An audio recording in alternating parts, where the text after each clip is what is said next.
Ok, merci beaucoup vraiment. Na sepeli na bourgmestre ya commune Nsele.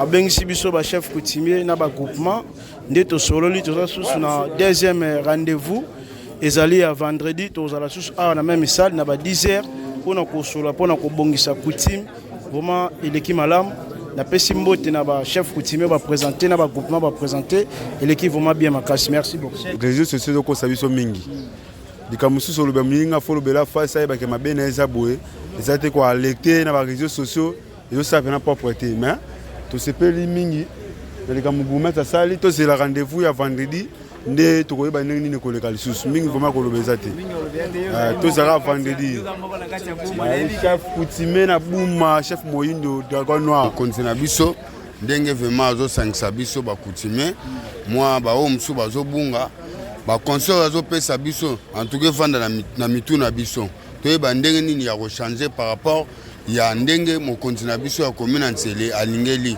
Monsieur le bourgmestre Franck Mbonzo la meso. Oyo baza ba absence ba biso pe ba msunde toye to che présence to comme c'est la ba maloba en tout cas vendredi mokonzi ya commune de Nsele asengi mututu acha absence te dans photo zala toyeba nini mokonzi na biso alingi aloba pona biso po papa lembaka mwana na été na sens ndo vendredi biso to zala wa ba o ba yete fo vendredi bacha présence na bango wa. Merci beaucoup. Réunion lelo namoni presque l'équipe à conseil. Bourgmestre azo conseiller bato bazo finga na ba réseaux sociaux, na ba télévision, na ba radio mfumu afinga raté. Ngana lo bango les réunions surtout ko finga za ko gagner té. Soko za na problème funda ou bien bengisa bato bolo banake o bando finga. Ko finga wana c'est rien. Parce que tant msumu tozo finga lekio na valeur. Ndenge Bourgmestre auto lo bawana. Ko fingeza na ngwelo wote. Alors ngana sepeli na mate ya bourgmestre azopesa biso vraiment tozongisa coutume na ndenge ezali. Bon pona boyo bayete eza soni mingi eza pe pasi parce que bourgmestre azande mokonzi ya commune. Yende mutu azotala biso nyonso tu. Alors tangu ya azobengisa biso tozoyate ezomona na kitoko te. Ezomona na kitoko te donc basala makasi vendredi baya o bazana problème baloba esila. Bon bana Nsele kimia ezala na zolanda mingi maloba bourgmestre kimi ezala conseil wana penza donc kofinga eza mabe soki likambo eza bovanda bosolola boyeba ndenge ni bosala mais kofinga c'est rien na sepeli vraiment makasi vraiment na makambo nyonso to elekanaki moto nyonso to vraiment azalaki mpona koyeba kosoutenir vraiment na sepeli makasi te village na village vraiment mawawa kimi ezali makasi toza toujours ko sala kaka ndenge to sala rapport mboka toujours ezala malamu na yebi vraiment nyonso tu ezali malamu kaka ndebe dongolo miso naza ko lancer mbela et pas bodongolo miso et basala attention puisque na mboka na ngai okoki koya basala ba groupe na bangonde baza ko sala po baya ko déloger ngai et kokoka te ba kosi mbate.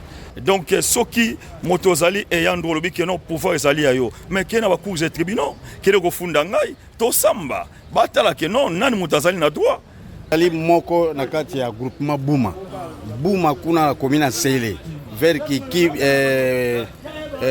balabalo ni nzoko kota papa Izenga message ezala muke na message ebelete biloko bourgmestre auto simba oya simbi na bandeli wana oyo makambo ezobonga te ezali ko se retrouver mingi na mabele ya groupement Bouma wana parce que Bouma omoni biloko bourgmestre alobi ke comment expliquer ba chef coutumier o batambola ba soda o bazala ke belé mo ba soda belé ceux qui balandeli ligne na bango mo ke oui baza ba faux chef ndenge za na Bouma na biso omoni ndenge bourgmestre auto sembola wana esengeli abenga siko be équipe azoyeba te aza obenga kaka chef de groupement mais quand on a profondeur chef wana aza chef te chef de groupement te ngai vraiment naza satisfait na message ya bourgmestre yango balobaka mwana moke abetaka mbunda bakolo babinaka puisque message oyo eza message mo très important na biso ba chef coutumier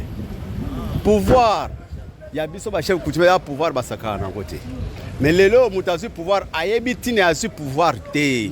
Ko sakana na pouvoir c'est pour solo muinde ba opesa exemple que ceux qui libenge salami mutazu chef azo ko kolobate pour que libenge ne sila. Puisque pouvoir les autres sila biso monto c'est respecter pouvoir te. Yango moni maloboyo. Il faut établir na ba chef nyonso surtout les jeunes chefs. Surtout les jeunes chefs vraiment tous makambo au sérieux to mela suma sangana kate babarte to kendaka te ko sala buzo ba bisika eza na lieu public eta que chef na ba bilamba pouvoir vraiment eza son ngo tozoloba ke ba chef ano ya ndinga na fuba sanctionner bango puisque muto zo lobela oyebite aza nani pa na yo yende mutazo représenter ta question d'état na kate ya commune oyo tango zo finge pouvoir ya za nango na yo za nango c'est différent. Yango moni ke ba jeune ta ba pesa pouvoir ka yebi loko te c'est un peu difficile. Ezo bebi sa pouvoir. Yo go finga bourgmestre o ya zo bongisa yo po yo bonga. O ya zo sala po yo zala. O azo ko faire voir que no bosala ka bondenge pouvoir ko fana. Na ngai moko kutu naza premier lancer message na ba chef tout ba yete. Ngai nazo responsable ko tina message na fuba ya to yo ka makambo za très important pour na biso ba chef.